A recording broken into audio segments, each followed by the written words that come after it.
Welcome to the NewsHour. America's top diplomat traveled to Hungary today and endorsed that country's far-right prime minister, who's seeking his fifth straight term in office this April. Viktor Orban has cracked down on the media, civil society, and weakened judicial independence in Hungary. At a news conference in Budapest, Secretary of State Marco Rubio said the extraordinarily close relationship between President Trump and Orban had tangible benefits. President Trump is deeply committed to your success because your success is our success. Orban has close ties to Russian President Vladimir Putin. And while Europe has ended or significantly reduced its reliance on Russian oil, Hungary refuses to cut back on the oil it buys from Russia.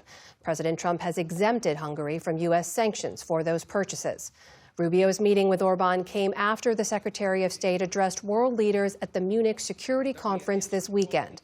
Coming on the heels of Trump's threats to Greenland, Rubio tried to convey a reassuring message. We care deeply about your future and ours. And if at times we disagree, our disagreements come from our profound sense of concern about a Europe with which we are connected, not just economically, not just militarily. We are connected spiritually, and we are connected culturally. The fundamental question we must answer at the outset is, what exactly are we defending? Because armies do not fight for abstractions. Armies fight for a people. Armies fight for a nation. Armies fight for a way of life.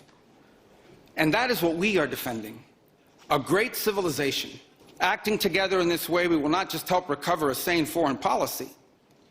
It will restore to us a clear sense of ourselves. It will restore a place in the world.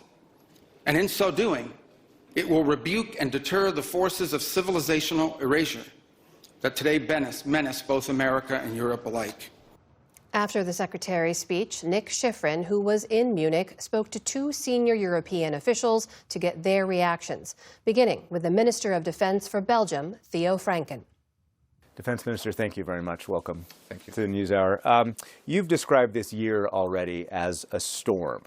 You've referenced Venezuela. You've referenced, of course, the crisis over Greenland. Secretary Rubio came here to Munich, gave a speech that was described by the chairman of the conference as reassurance to European allies. Where do you think transatlantic relations are right now? I wrote a book about the history of NATO, and we have a marriage of 76 years old, and we're in a crisis. Since 1 year, we're in a marriage crisis.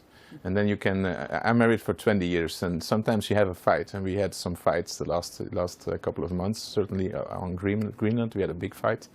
And I think that you can choose two ways, or you do a divorce, or you try to fix your marriage. And I think that in the main interest of the United States, of American people, and in European states and European people, is to stay together, to stick together, because the threats, the storm is coming, is already there, and the threats are increasing. Some European officials I talked to say that Greenland was basically a turning point, or almost a turning point, but that the lesson learned was that Europe united to push back on the United States, and that's why President Trump basically took an off-ramp on Greenland. Is that how you see it? I'm really an Atlantis thinker. I'm somebody who really loves America, American civilization, American people, and I always defend you in my parliament, in my public opinion. But Greenland was the total red line. You cannot offend somebody by taking or by threatening the territorial integrity of a country. That is just a red line. You cannot do it. I mean, it's an ally, such a good and decent ally like Denmark, you just can't do it.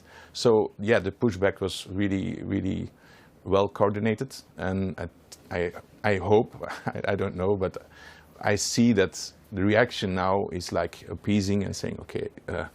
From the U.S., you're saying? Yeah. So does that mean that the lesson that Europe has taken is actually that pushback works? Pushback worked in this specific situation with Greenland, and I think the message has really been clear, and the reaction is also clear. So Mr. Rubio now really opening up and saying, okay, we have our problems, but we have our problems also in the United States. You have your problems in Europe, but let's try to fix them together. And I think that for me it is really a relief, and I think also for a lot of Europeans and a lot of American people, that saying, okay. And later, I spoke to Kaja Kallas, Europe's top diplomat, about Secretary of State Marco Rubio's speech here in Munich and the overall relationship between the U.S. and Europe. Kaja Kallas, thanks very much. Welcome back to the NewsHour.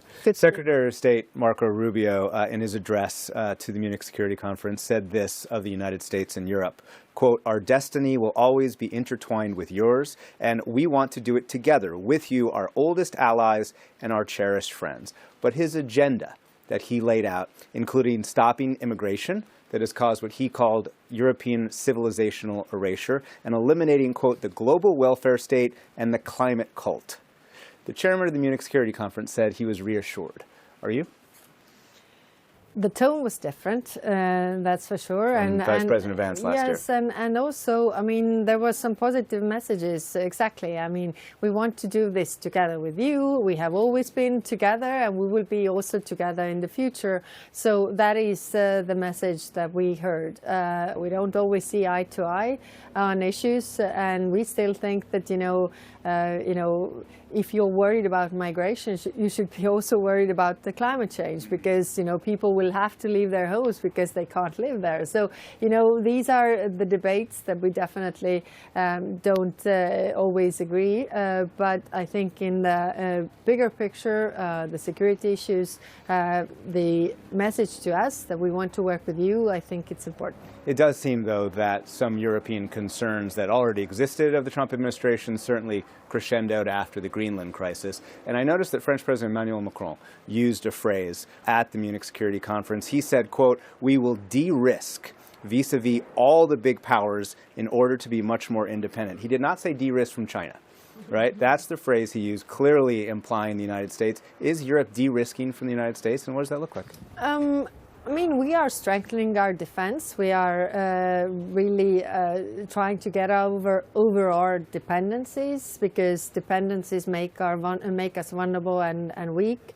We are diversifying our trade relationships. We are also diversifying our defense and security partnerships, so that we are not putting all the eggs in the same basket, because every the American basket. Whatever basket, meaning that we have been, dependent on Russian energy. We learned the hard way that it's going to be very costly. Now we are also worried about, dependencies on technologies that come from China.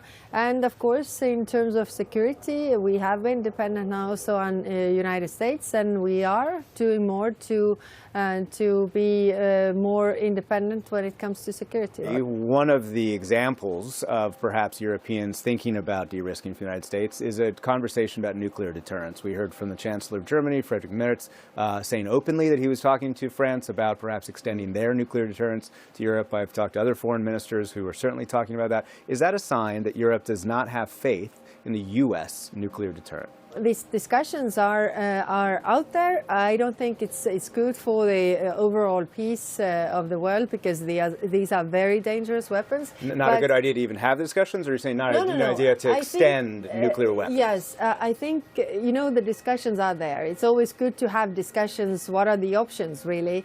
But we are in this point where we are entering into a very dangerous world, where we might see more nuclear weapons. But at the same time, I can understand where these countries are coming from. Exactly, the risks are higher. Let me ask about Alexei Navalny, the former Russian opposition figure who died in Russian detention. 5 European countries have come out and said that he was poisoned, quote, with a lethal toxin found in poison dart frogs in South America. What does that say about Vladimir Putin's Russia?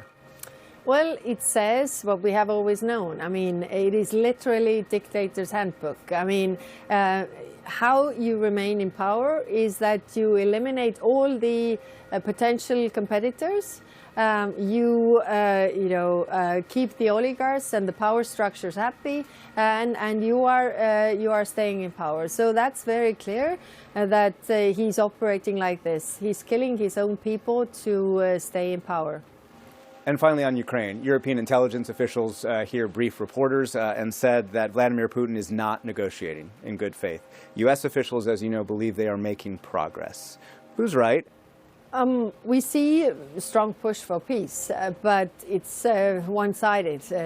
We have heard what Ukraine is willing to also concede, but Russians are just playing time and pretending to negotiate. So that's not really serious. They want to have absolute maximalist goals delivered by the Americans diplomatically, what they haven't been able to conquer militarily.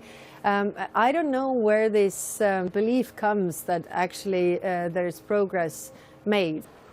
Kaja Kallas, thank you very much. Thank you.